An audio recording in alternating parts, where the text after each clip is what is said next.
టిబెటన్ల ఆధ్యాత్మిక గురు దలైలామా వారసుడి ఎంపిక వ్యవహారం వివాదంగా మారింది. ఈ అంశం తాజాగా భారత్ చైనా మధ్య డైలాగ్ వార్కు దారితీస్తుంది. తన వారసుడిని ఎంపిక చేసే ప్రక్రియ నిర్ణయించే హక్కు దలైలామాకు లేదని తాజాగా చైనా మరోసారి పేర్కొంది.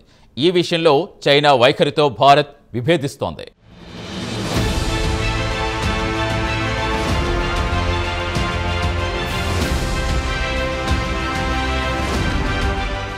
దలైలామా టిబెటన్ల ఆధ్యాత్మిక గురువు కాగా దలైలామా వారసుడి ఎంపిక ప్రక్రియ ఇటీవల వివాదాస్పదంగా మారింది. తన వారసుడి ఎంపిక ప్రక్రియను నిర్ణయించే హక్కు దలైలామాకే ఉందని ఇటీవల భారత్ స్పష్టం చేసింది. ఇటీవల కేంద్ర మంత్రి కిరణ్ రిజిజు ఈ విషయం వెల్లడించారు. అంతేకాదు మతపరమైన అంశాల్లో ఏ దేశమూ జోక్యం చేసుకోరాదని భారత్ పేర్కొంది. దీంతో దలైలామా వారసుడి ఎంపికకు సంబంధించి కొంతకాలంగా చైనా చేస్తోన్న వాదనలకు కిరణ్ రిజిజు కౌంటర్ ఇచ్చినట్లయింది.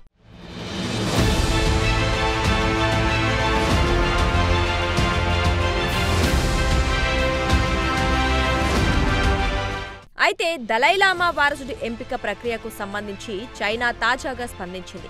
వారసుడి ఎంపిక ప్రక్రియను నిర్ణయించే అధికారం దలైలామాకు లేదని చైనా మరోసారి తన వాదన వినిపించింది. టిబెట్ బౌద్ధ గురువు పునర్జన్మ విధానం నిర్ణయించే అధికారం దలైలామాకు లేదని బీజింగ్ తెగేసి చెప్పింది.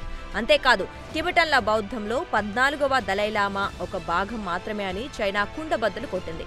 చారిత్రక సాంప్రదాయానికంటే దలైలామా ఎక్కువ కాదని చైనా పేర్కొంది. అసలు పునర్జన్మ విధానాన్ని కొనసాగించాలా లేక పక్కన పెట్టాలా అని నిర్ణయించే అధికారం 14వ దలైలామాకు ఏమాత్రం లేవని చైనా తెగేసి చెప్పింది.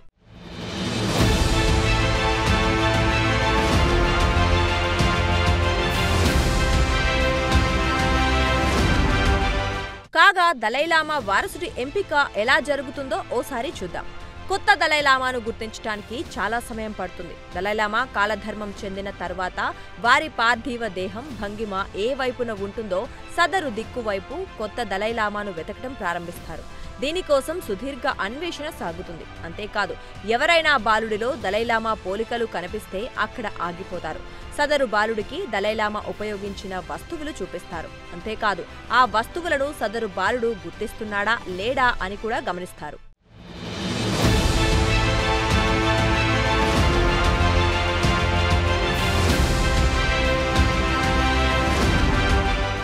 ఇదిలా ఉంటే తన వారసుడి ఎంపికపై దలైలామా ఇటీవల ఒక కీలక ప్రకటన చేశారు.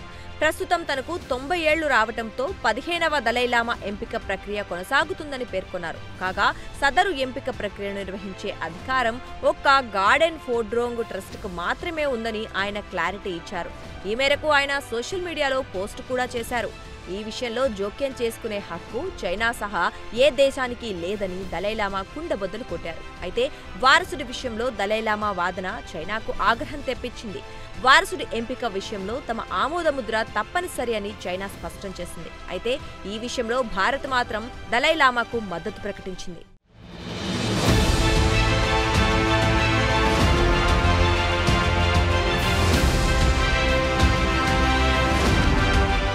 కాగా జూలై 6వ తేదీ 14వ దలైలామా 90వ జన్మదినం. ఈ సందర్భంగా దలైలామాకు ప్రధాని నరేంద్ర మోడీ జన్మదిన శుభాకాంక్షలు తెలియజేశారు.